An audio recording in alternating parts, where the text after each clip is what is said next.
മലയാളത്തിന്റെ അഭിമാനമായ എം.ടി. വാസുദേവൻ നായരുടെ മൃതദേഹം പൂർണ്ണ ഔദ്യോഗിക ബഹുമതികളോടെ സംസ്കരിച്ചു. വൈകിട്ട് കോഴിക്കോട് മാവൂർ റോഡ് വൈദ്യുത ശ്മശാനത്തിലാണ് മൃതദേഹം സംസ്കരിച്ചത്. ആയിരങ്ങളാണ് എം.ടിക്ക് അന്ത്യാഞ്ജലി അർപ്പിക്കാനായി കോഴിക്കോട് സിത്താരയിൽ എത്തിച്ചേർന്നത്. സിനിമ, സാംസ്കാരിക, രാഷ്ട്രീയ രംഗത്തെ പ്രമുഖരും എം.ടിയുടെ പ്രിയപ്പെട്ട എഴുത്തുകാരും എം.ടിയുടെ എഴുത്തിനെ സ്നേഹിക്കുന്നവരും അവിടെ എത്തി. മലയാള സാഹിത്യത്തിലെ യുഗപ്രഭാവൻ എം.ടി. വാസുദേവൻ നായർക്ക് എല്ലാ ആദരവും സ്നേഹവും ചാലിച്ചുകൊണ്ടുള്ള അന്ത്യയാത്രാ മൊഴിയാണ് കോഴിക്കോട് നൽകിയത്. കോഴിക്കോടേക്ക് ഒഴുകിയെത്തിയ ജനങ്ങൾ തന്നെ ഇതിന് ഒരു വലിയ ജനപ്രവാഹം തന്നെ കോഴിക്കോടേക്ക് ഒഴുകിയെത്തിയിരുന്നു. ഇത് തന്നെ അതിനുള്ള ഉദാഹരണമാണ്. സാമൂഹ്യ, രാഷ്ട്രീയ, സാംസ്കാരിക രംഗത്തെ പ്രമുഖരെല്ലാം തന്നെ ഇന്ന് കോഴിക്കോടേക്കാണ് എത്തിച്ചേർന്നത്. അദ്ദേഹത്തിൻ്റെ പ്രിയപ്പെട്ട എഴുത്തുകാർ, അതുപോലെ തന്നെ അദ്ദേഹത്തിൻ്റെ എഴുത്തുകൾ ഇഷ്ടപ്പെട്ടിരുന്നവർ, പ്രിയപ്പെട്ട വായനക്കാർ, ഇവരെല്ലാം തന്നെ എം.ടിക്ക് ആദരാഞ്ജലികൾ അർപ്പിക്കാൻ വേണ്ടി ഇന്ന് കോഴിക്കോട്ടെ സിതാര എന്ന അദ്ദേഹത്തിൻ്റെ വസതിയിലേക്ക് എത്തിച്ചേരുന്ന കാഴ്ചയാണ് നമുക്ക് കാണാൻ സാധിച്ചിട്ടുള്ളത്.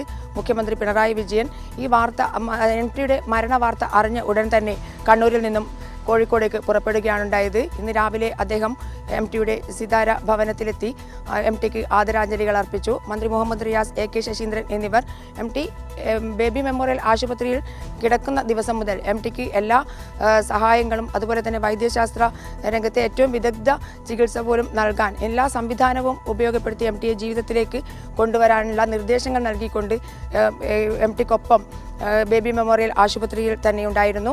ഇന്നും അവർ അവസാനം എം.ടിയെ പട്ടടയിലേക്ക് എടുക്കുന്നത് വരെ ഇതിൻ്റെ കൂടെ ഉണ്ടായിരുന്നു, എം.ടിക്കൊപ്പം ഉണ്ടായിരുന്നു എന്നുള്ളതാണ് മറ്റൊരു കാര്യം.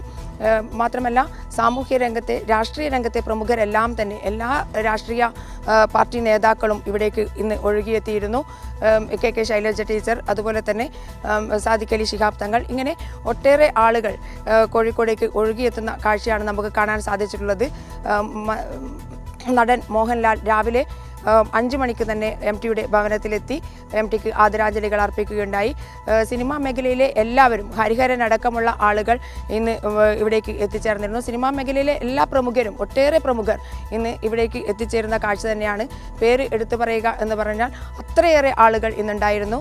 4 മണിക്ക് ശേഷം അത്രയേറെ ജനപ്രവാഹം ആ സമയത്ത് പോലും എം.ടിയുടെ സിതാരയിലുണ്ടായിരുന്നു. എം.ടി ലോക സാഹിത്യത്തെക്കുറിച്ച് ചിന്തിക്കുകയും സംസാരിക്കുകയും ചെയ്ത സിതാര എന്ന ഭവനത്തിൽ നിന്നും എം.ടിയുടെ മൃതദേഹം വഹിച്ചുകൊണ്ടുള്ള ആംബുലൻസ് ഏകദേശം 4 മണിയോടുകൂടി മാവൂർ റോഡിലെ വൈദ്യുതി ശ്മശാനത്തിലേക്ക് പുറപ്പെട്ടു.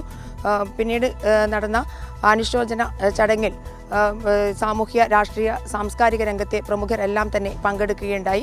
എന്തായാലും എം.ടിയെ സംബന്ധിച്ചിടത്തോളം കൂടല്ലൂരിൽ നിന്നും കോഴിക്കോടേക്ക് വന്ന് പിന്നീട് കോഴിക്കോടിൻ്റെ അവസാന വാക്കായ എം.ടി. വാസുദേവൻ നായർക്ക് കേരളം ഒട്ടാകെ നൽകിയ, മലയാളത്തെ സ്നേഹിക്കുന്ന, മലയാള സാഹിത്യത്തെ സ്നേഹിക്കുന്ന എല്ലാവരും നൽകിയ അന്ത്യയാത്രാ മൊഴി എന്ന് പറയുന്നത് അത് ഒരു ചരിത്ര സംഭവമായിരുന്നു എന്ന് തന്നെ വേണം വിശേഷിപ്പിക്കാൻ.